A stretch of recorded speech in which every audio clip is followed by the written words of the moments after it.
Big boss season 6ന്റെ പുതിയ അപ്ഡേഷനിലേക്ക് എല്ലാവർക്കും സ്വാഗതം.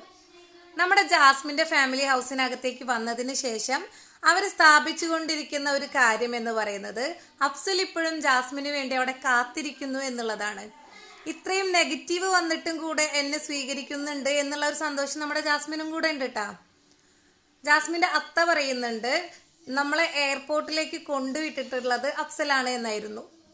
പക്ഷെ അത് വെറും തെറ്റായിട്ടുള്ള ഒരു കാര്യമാണ് എന്ന് നമുക്കിതാ പ്രൂവ് ചെയ്തുകൊണ്ടിരിക്കുന്നുണ്ട്. അഫ്സലിനെ ഇവർക്ക് കാണണമെന്ന് പറഞ്ഞ ഒരൊറ്റ കാരണം കൊണ്ട് തൊട്ടടുത്താണ് അഫ്സലിന്റെ വീട്, എയർപോർട്ടിന്റെ.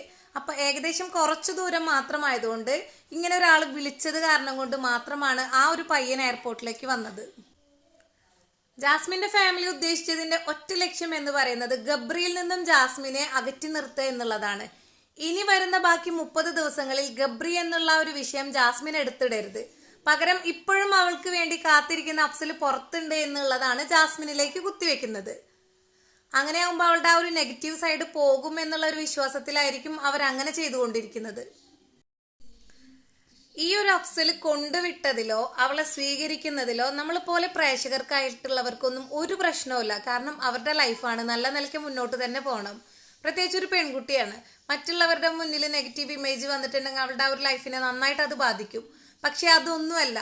ഈ ഒരു നിമിഷം വരെ ജാസ്മിന്റെ കണ്ണിൽ നിന്നും ഒരിറ്റ് കണ്ണീര് ഈ ഒരു വ്യക്തിയുടെ പേര് പറഞ്ഞിട്ട് പോലും ജാസ്മിൻ ഇരുന്നിട്ടില്ല. ഈ ഒരു നിമിഷം വരെ, ഇപ്പൊ ഇന്ന് പാരന്റ്സ് വരുന്ന ആ ഒരു സമയം വരെ ഈ ഒരു ഫോട്ടോ പിടിച്ചിട്ടുള്ള കരച്ചിലും നാടകം മാത്രമേ ജാസ്മിന്റെ ഭാഗത്തു നിന്ന് ഉണ്ടായിട്ടുള്ളൂ. പിന്നെ എന്ത് കാരണത്താലാണ് ഇവൻ വീണ്ടും സ്വീകരിക്കുന്നതെന്ന് പറയുമ്പോൾ നമുക്കൊട്ടും വിശ്വസിക്കാൻ പറ്റാത്തൊരവസ്ഥയാട്ടാ. അവനിനി ശരിക്കും പൊട്ടനാണോ അതോ പൊട്ടനായിട്ട് അഭിനയിക്കുകയാണോ എന്നൊന്നും പറയാൻ പറ്റില്ല. ചില ആൾക്കാർക്ക് കുറെ മൈൻഡിൽ കുറെ കാര്യങ്ങൾ ഇങ്ങനെ പ്ലാൻ ചെയ്ത് വെച്ചിട്ടുണ്ടാവും. ഇനി നല്ലൊരു സെലിബ്രിറ്റി കാര്യങ്ങൾ, അപ്പൊ ഇതുവരെ ഉണ്ടായിരുന്നതെല്ലാം മറക്കുക എന്നുള്ള രീതിക്കൊക്കെ ആയിരിക്കും കേട്ടോ. ഇനി നമുക്ക് ഇതിന്റെ എല്ലാം കറക്റ്റ് ആയിട്ടുള്ള ഒരു വശം കിട്ടണമെന്നുണ്ടെങ്കിൽ നമുക്ക് അഫ്സലിന്റെ പ്രതികരണത്തിനായി നമുക്ക് കാത്തിരിക്കാം. ബിഗ് ബോസിന്റെ പുതിയ അപ്ഡേഷനുമായിട്ട് നമുക്ക് വീണ്ടും കാണുന്നത് വരേക്കും എല്ലാവരോടും ബൈ.